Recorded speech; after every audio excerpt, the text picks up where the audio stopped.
Roadhouse, last call. I don't know where I am or what I'm saying, but this is good. Bender, please help me. What's going on, buddy? Suches and whatnots and things and Thank other you. things and Thank other you for whatnots. and whatnots. Lots of whatnots. A couple of suches. All right.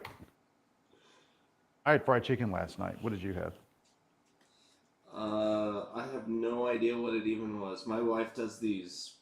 We've That's been never doing a good these. thing. It was good, whatever it was. I don't even ask questions anymore. We do these. Uh, it's like I think it's called Green Chef. They send you Oh, all the the little box of stuff. well, something like that, yeah.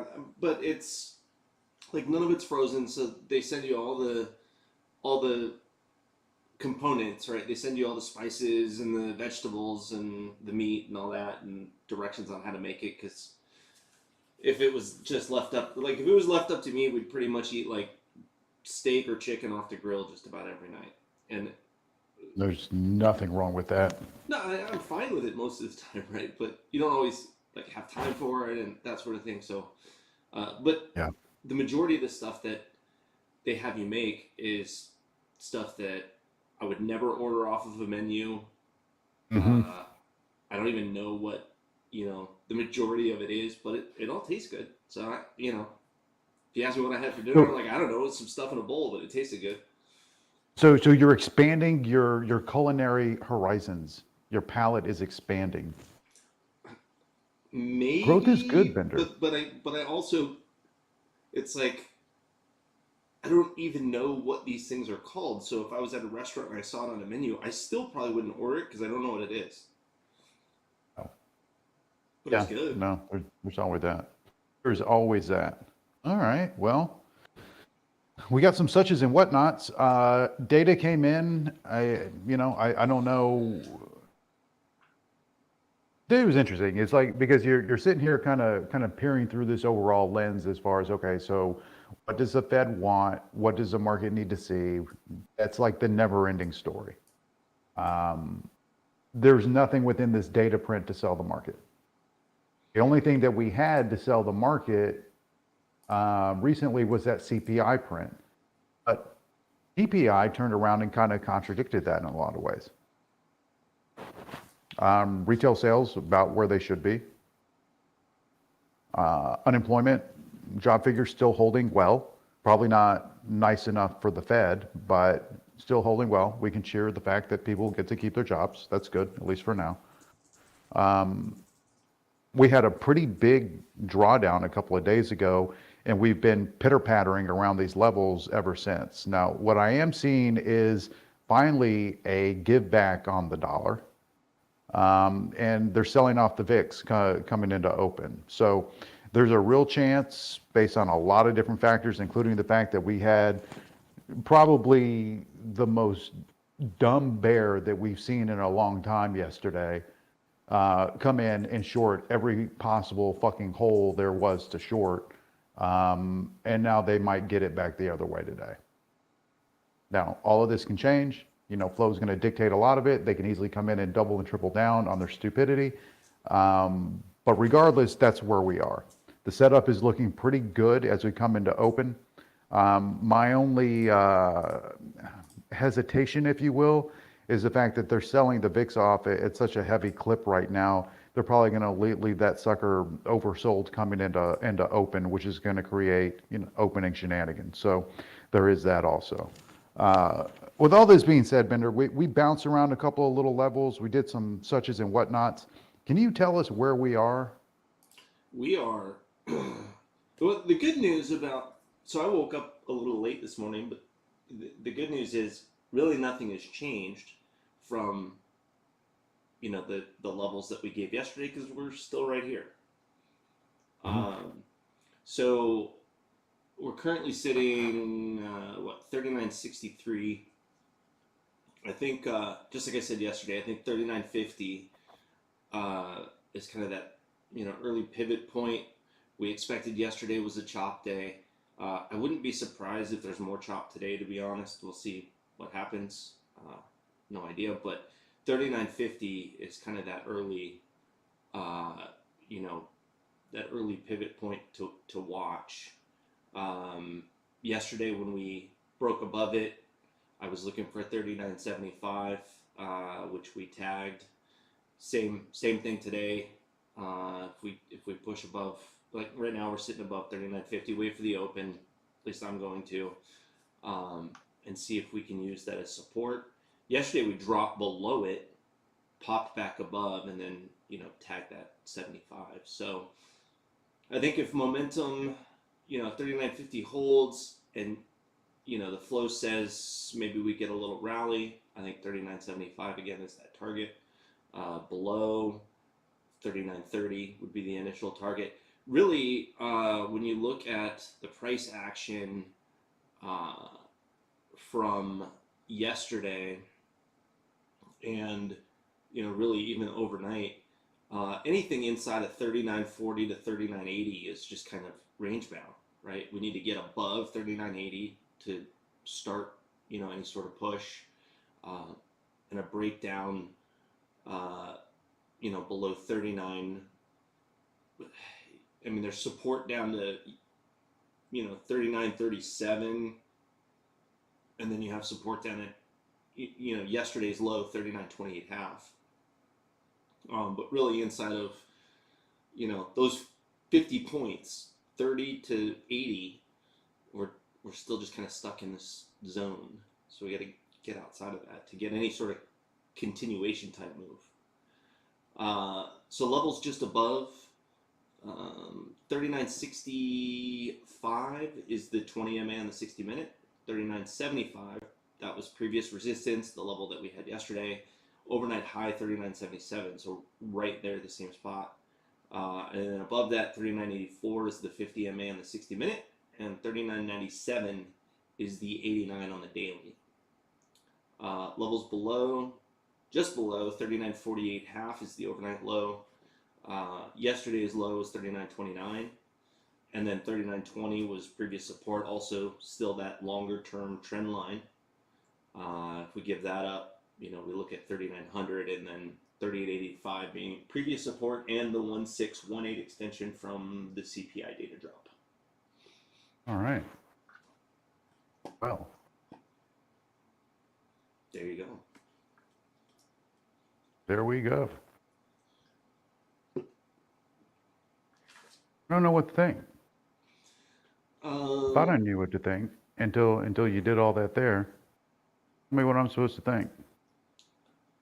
Like I said, I think until we get above 80 or below 30, I can try to scout level to level, but as long as we're inside that range, let's not forget, right, that we've got all the witches in town, and so it's very possible that they hold it, around this 39.50.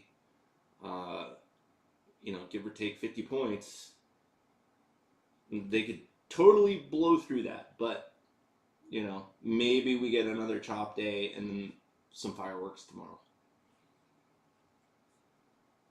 Okay. Okay.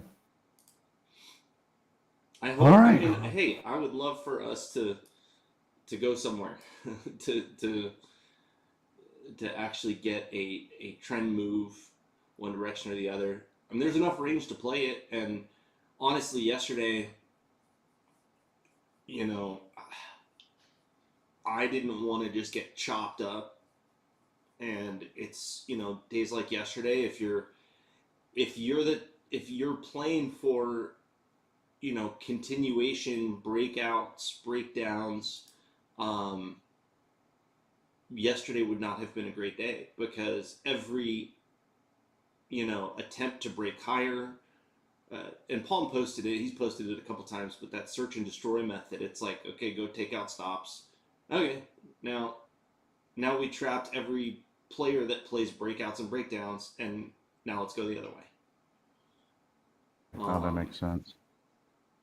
So not a whole lot of fun if you're, and one last thing I'll say, just a quick reminder, if you are playing breakdowns playing for those breakdowns or breakouts, you cannot buy the breakout, right? Right when it pops for resistance, you can't buy it there. Especially like if it's a trend day, that's different, right? But on a day like yesterday, there was really no clear trend. It's like you can't buy that. You can't buy the rally. If anything, if you're looking for a breakout, you buy it at support.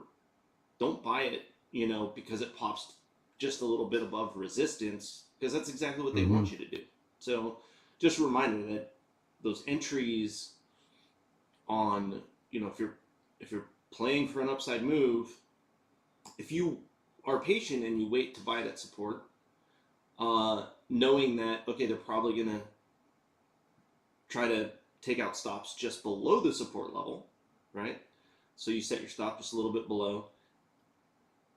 Then as it gets up to, resistance and approaches that breakout level, you've got wiggle room. You're now on the right side of the trade, and you can give it a little time to let it try to work. But in environments like we had yesterday, you could be green on a trade and you get a 10-point candle the other way, and it's like shit. Like Right. so it's challenging if you aren't, very precise.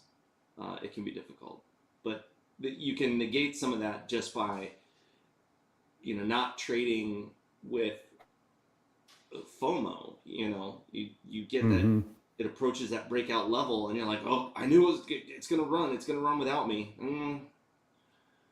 That'll get you, and that'll get you hurt. Yeah, no, that definitely will. Yeah. That most certainly will get you hurt. All right, there, Stockington, what you got, buddy? Hello. I got some new levels. Put them out here in the room. Just a little bit of an adjustment.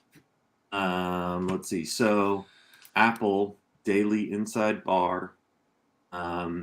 Looking here, and it drifted down just a little bit. So, this volume profile thing I've been talking about, it was lighting up this 155.4. So, let's see if we can break that to move to the upside. And then we got a dark pool the other day, 154.53, $288 million that worked as pre-market support. So I think that'll be a good one to keep an eye on. And then Amazon, another daily inside bar, going to use pre-market support on 27.6. And then kind of where it fell off last night, if we were going to go to the upside, 129 flat, kind of like a psychological level there. And then NVIDIA, there was a dark pool the other day, 131.65. That one has shown its importance yesterday and a little bit of pre-market or after hours. So if we're going to go up, I'll see what happens, with NVIDIA there, and then to the downside, just pre-market support, 130.4. Our pool last night was pretty uneventful. That's something I'm always kind of keeping an eye on. Didn't see anything too crazy, but this morning, if there's a couple interesting ones, we've seen some flow this week into CL, and now we've got some dark pool repeat lines at 76.06. Add that line to your chart if you like to trade that CL. Nike, they hit it. And then D-Dog has a couple lines here. So worth checking out the feed if those are tickers that you like to trade. But that is what I have for today. All right, guys. Well, I don't have anything else. We have 25 minutes until open. Let's get situated and adjusted and all that kind of good stuff. And let's get back to it. See you guys soon.